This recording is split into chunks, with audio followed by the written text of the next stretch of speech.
So you can kind of consider this like maybe moving from kindergarten up to first grade. You're going to start learning a lot more different things, learning how to apply a lot of more different techniques. Because of that, this one here, this belt level here is going to be the belt level that you have the most amount of kicks on one belt level of testing. Usually for every belt level, there's about 3 to maybe 4 kicks that you do for testing. This one here is going to have a handful of them, 4, I believe 4 or 5, somewhere around there. But you'll see why here and understand in a second. Okay, so the first one is going to be your axe kick. And it's exactly what it sounds like, swinging an axe. If you're going to chop down on something. Your leg is the axe handle, my foot is the blade. So when you swing, you want to make sure you have enough distance, but also where you want to make, where a lot of people make the mistake is they don't pick their leg up high enough to pull down with enough power or force that axe kick should have. So your goal is to learn to swing it up high and higher. And the reasons most people don't pick it up high enough is one, lack of control, lack of flexibility. So taking your leg, swinging straight up, and then pulling down is the axe kick. So watch me again. Pulling straight down. Again, my leg is the handle, my foot is the blade. Up, and from the side. Up. Again. Up. Up. And I'm just pulling down hard on that. Just so that you can see it's just like the name of the technique, axe kick. Okay, the next one here are your crescent kicks. Now these are a set of kicks, which is why we have more kicks on the yellow belt level here. The first kick is very similar to the axe kick, which is your crescent kick, your inner crescent kick.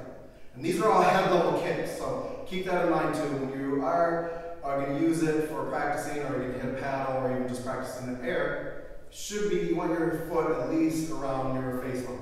So inner crescent kick is more like a rainbow motion, but again, my leg is still straight, just like an axe, and I'm swinging it around like this here in a crescent movement. Just like that. Careful, try not to make it too wide, because then that might cause you to land short on this side. You don't want to pick it up too straight like an axe kick, because then you really don't have any velocity or momentum to carry through for the crescent part of it, which is moving it inward. So you got to kind of get that nice oval shape, and just by practicing you'll learn where your strength is in each one of those. Yeah. Up.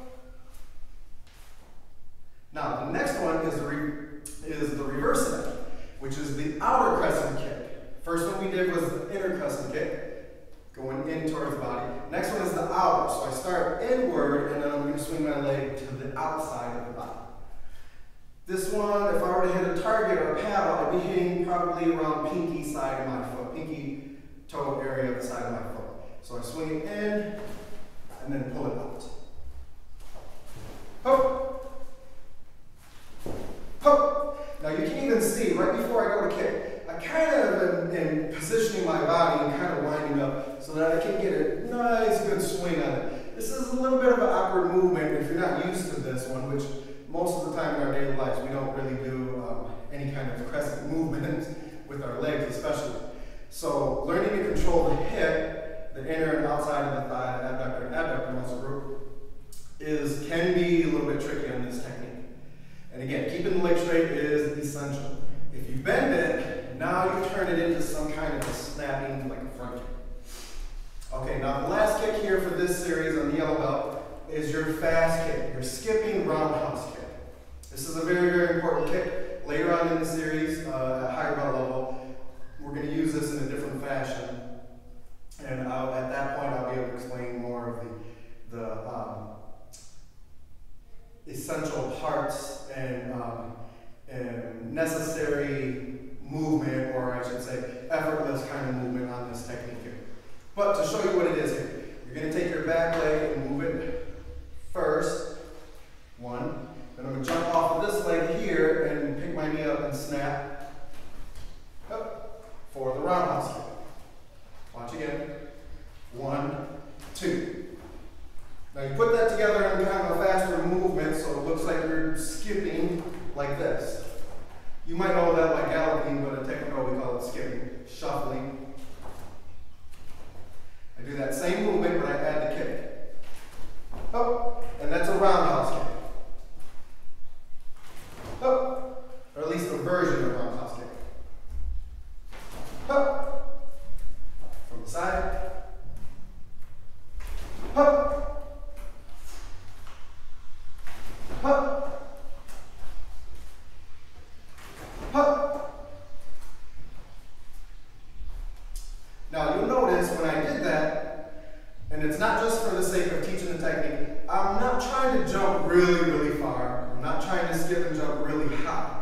The goal is to make a small, quick movement so that I can get my foot out to the target as quick and as soon as possible, without making any other big movements so that I don't telegraph my technique and let the opponent know that it's coming.